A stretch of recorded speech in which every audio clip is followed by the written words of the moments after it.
राधे राधे। जय जय श्री कृष्ण। दोस्तों, आज हम जानेंगे कि भाई दूज का त्यौहार क्यों मनाया जाता है। भाई दूज का त्यौहार कार्तिक शुक्ल पक्ष की द्वितीया को मनाया जाता है। ऐसा कहा जाता है कि इस दिन सूर्यपुत्री यमुना जी ने अपने भाई यमराज को भोजन कराया था, इसलिए यम द्वितीया भी कहा जाता है। कथा इस प्रकार है। पौराणिक कथाओं के अनुसार सूर्य की पत्नी संज्ञा के 2 संतानें थीं। उनमें पुत्र का नाम यमराज और पुत्री का नाम यमुना था। संज्ञा अपने पति सूर्य की उदीत किरणों को सहन नहीं कर सकने के कारण उत्तरी ध्रुव में छाया बनकर रहने लगी। इसी से ताप्ती नदी तथा शनिचर का जन्म हुआ। इसी छाया में अश्विनी कुमारों का भी जन्म हुआ है, जो देवताओं का वैद्य माने जाते हैं। उत्तरी ध्रुव में बसने के बाद संज्ञा का यम तथा यमुना के साथ व्यवहार में अंतर आ गया। इससे व्यथित होकर यम ने अपनी नगरी यमपुरी बसाई। यमुना अपने बड़े भाई यम को यमपुरी में पापियों को दंड देते देख इसलिए वह गोलोक में चली गई। समय व्यतीत हो रहा था। तब काफ़ी सालों के बाद में अचानक एक दिन यम को अपनी बहन यमुना की याद आई।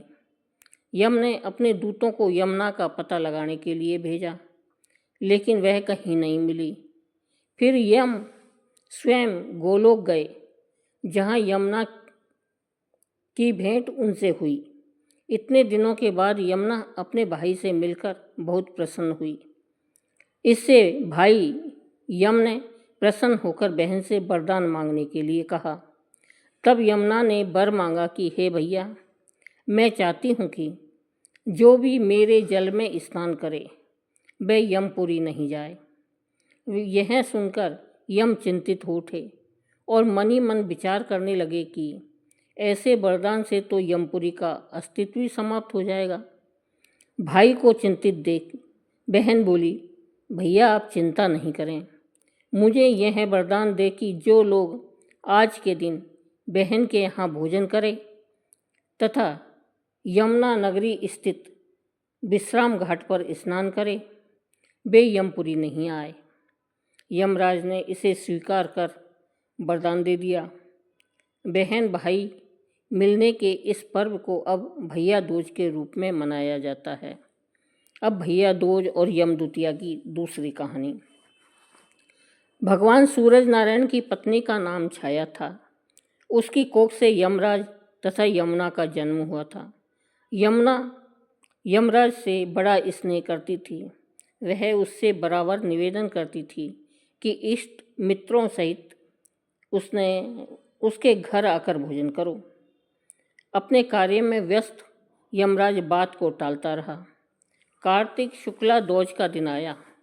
यमुना ने उस दिन फिर यमराज को भोजन के लिए निमंत्रण देकर उसे अपने घर आने के लिए वचनबद्ध कर लिया। यमराज ने सोचा, मैं तो प्राणों को हरने वाला हूँ, मुझे कोई भी अपने घर बुलाना नहीं चाहता। बहन जिस सद्भावना से मुझे बुला रही है उसका पालन करना मेरा भी धर्म है। बहन के घर आते समय यमराज ने नरक में निवास करने वाले जीवों को मुक्त कर दिया। यमराज को अपने घर आया देख यमुना का खुशी का ठिकाना नहीं रहा। स्नान कर पूजन करके अनेक व्यंजन परोस कर भोजन कराया। यमुना द्वारा किए गए आतिथ्य से यमराज ने प्रसन्न होकर बहन को वर मांगने का आदेश दिया। यमुना ने कहा, भैया आप प्रतिवर्ष इस दिन अपने भाई को सादर सत्कार करके टीका काढ़ें, उसे तुम्हारा भय न रहे। यमराज ने तथास्तु कहकर यमुना को अमूल्य वस्त्र आभूषण देकर यमलोक की राह ली। इसी दिन से इस वर्ष की परंपरा बनी। ऐसी मान्यता है कि जो भाई आज के दिन यमुना में स्नान करके पूरी श्रद्धा से बहनों के आतिथ्य को स्वीकार करते हैं, उन्हें यमराज का भय नहीं रहता है।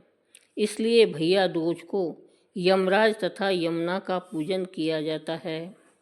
दिवाली की भैया दूज पर कही जाने वाली दूसरी पौराणिक कहानी। एक रानी और एक भंगन थी। दोनों के पेट में बच्चा था। तो दोनों ने कहा, तेरे लड़का होगा और मेरी लड़की हुई तो बेटा बहू होंगे, और लड़की हुई तो बहन बहन।